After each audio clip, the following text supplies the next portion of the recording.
Tobačni zakon, ki se bo v teh dneh znašel na poslanskih klopeh, je primer dokumenta, ki sproža številne dileme, zgražanja, strokovne pomisleke in nasprotovanja. Zanima me, kaj pravzaprav ta dokument pomeni z vidika preventive, predvsem zaščite mladih, v kar je bila pravzaprav usmerjena tovrstna zakonodaja. Če omenimo samo uvedbo enotne embalaže tobačnih izdelkov, ki naj bi jo pri nas uvedli januarja prihodnje leto, zdajšnja novela, zdajšnji predlog spremembe zakona pa jo poskuša zamakniti za 3 leta. Ja, seveda. Tako kot je bil dokument vzet pod drobnogled z različnih strani, tako sem tudi jaz kot strokovnjakinja s področja preventive malo bolj podrobno se posvetila delu o preventivi.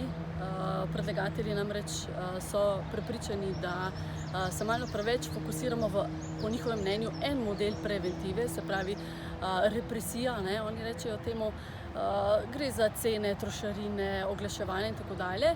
In oni v predlogu predlagajo, da bi se morala pa država usmeriti v drug model, po njihovem mnenju, tako ga oni imenujejo, in ta drugi model pa predvideva, da bi se morali bolj osredotočati na posameznika, na njegovo odgovornost. In ta odgovornost posameznika je v bistvu ujela moja pozornost, namreč to je pristop, ki ga uporablja alkoholna industrija in očitno se tobačna industrija zelo dobro uči od kolegice. Danes v bistvu ne moremo govoriti o tem, da posamezniki se odločamo na podlagi neke svobodne volje, ker smo targirani iz različnih strani preko oglaševanja in seveda različnih interesov.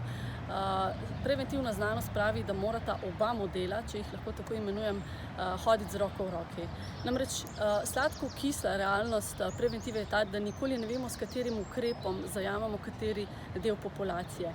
In če bomo sprejeli predlagan ukrep, to pomeni, da bomo za nekaj časa iz teh ukrepov izvzeli skupino mladih, na katere bi uvedba enotne embalaže lahko imela pozitivne učinke iz vidika kajenja oziroma začetka kajenja.